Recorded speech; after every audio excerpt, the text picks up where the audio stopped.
La historia, si lo pensamos, a menudo se parece a una partida de ajedrez. Hay movimientos muy calculados, sacrificios que nadie espera y al final, un único objetivo, la victoria.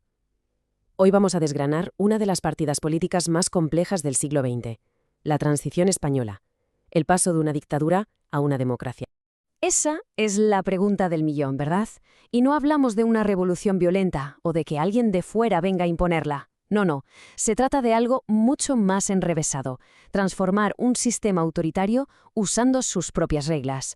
Una tarea que a primera vista parecía imposible. Venga, vamos al lío. Nos situamos en noviembre de 1975. El dictador Francisco Franco muere y deja a España en una auténtica encrucijada. La sociedad pedía a gritos un cambio profundo, pero es que el tablero político estaba diseñado precisamente para que nada cambiara. Y es que el principal obstáculo, ojo, no eran ejércitos ni fronteras. El verdadero muro era el propio entramado legal del franquismo. Pensemos que las leyes estaban hechas al milímetro para garantizar la continuidad del régimen. Y claro, quienes estaban en el poder, esa llamada vieja guardia o los inmovilistas, pues no tenían ninguna intención de cederlo. Y aquí entra en juego la primera pieza clave, una que nadie se esperaba. El rey Juan Carlos I, que había sido elegido sucesor por el propio Franco. La vieja guardia confiaba plenamente en él para mantener el sistema tal cual. Pero el rey tenía otros planes. Empezó a mover sus fichas, pero en secreto. Y si el rey era la pieza clave, este era el estratega en la sombra, Torcuato Fernández Miranda. Él fue el verdadero arquitecto, el que ideó el plan maestro, usar la propia legalidad franquista para demolerla desde dentro. Su lema lo resume todo: ir de la ley a través de la ley. Un jaque mate legal en toda regla. Vale. Con la estrategia ya definida, llegaba el momento de hacer el primer gran movimiento. Un movimiento que iba a cambiar el ritmo de la partida por completo. Así que el punto crucial era este. Para poder avanzar, había que apartar al presidente Arias Navarro. Él era la figura más poderosa del continuismo franquista, y mientras él estuviera al mando, cualquier tipo de reforma era sencillamente imposible. Y aquí llega el movimiento que dejó a todo el mundo atónito. El rey no elige a un conocido reformista. ¿Qué va? Nombra a Adolfo Suárez, un hombre del sistema. La oposición lo vio como una traición. La vieja guardia lo miraba con desconfianza. Nadie entendía la jugada. Pero ahí estaba la genialidad.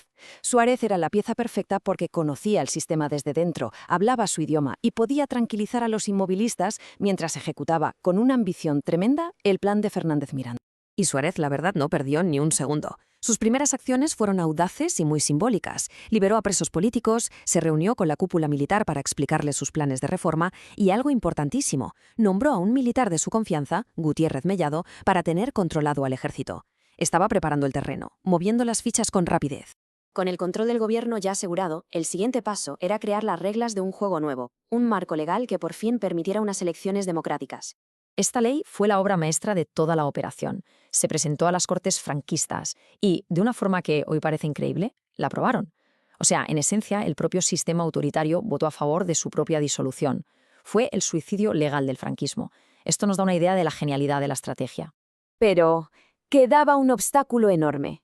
Para que las elecciones fueran legítimas de verdad, tenían que participar todos los partidos, y eso incluía al Partido Comunista, el gran enemigo del régimen.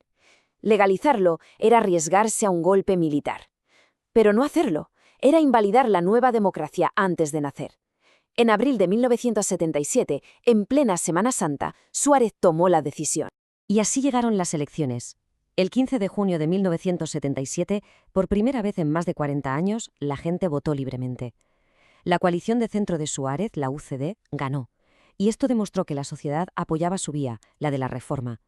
El Partido Socialista, el PSOE, se consolidó como la principal fuerza de la oposición. El juego, ahora sí, había cambiado para siempre.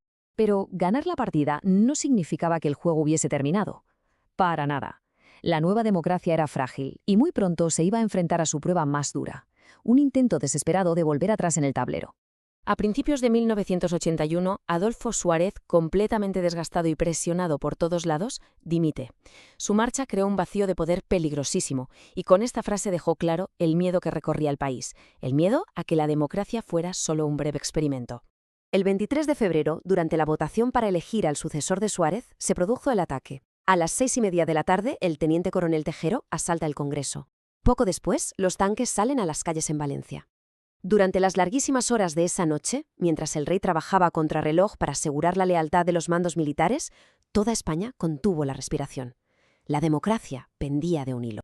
Esas palabras, autoridad competente, paralizaron el país. Nadie sabía quién estaba detrás, si aquello iba a triunfar. La noche se hizo eterna, mientras el rey contactaba uno por uno con los capitanes generales para exigirles su lealtad a la Constitución. Finalmente, ya de madrugada, la intervención televisada del rey condenando el golpe fue decisiva. El intento de involución fracasó. La democracia no solo había sobrevivido, sino que iba a salir de esta crisis mucho, mucho más fuerte. La reacción de la sociedad fue la prueba definitiva. Días después del golpe, millones de personas salieron a la calle. Ya no eran súbditos, eran ciudadanos. Y el mensaje era rotundo: no había vuelta atrás. La sociedad había hecho suya la democracia.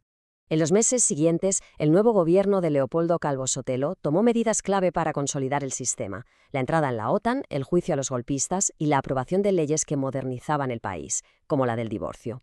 Cada uno de esos pasos era un clavo más en el ataúd de la dictadura. Con estas acciones la partida llegaba a su fin.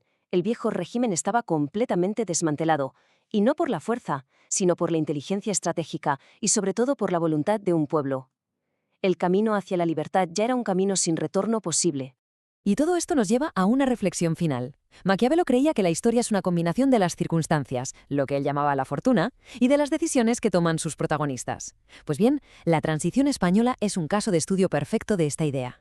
Así que, para terminar, nos queda esta pregunta en el aire. ¿Fue un plan perfectamente ejecutado por un grupo de líderes excepcionales o fue más bien una concatenación de circunstancias afortunadas que dieron lugar a un resultado casi milagroso? Quizás, solo quizás, la respuesta está en que los jugadores supieron aprovechar la fortuna y convirtieron una partida muy incierta en un jaque mate a la dictadura.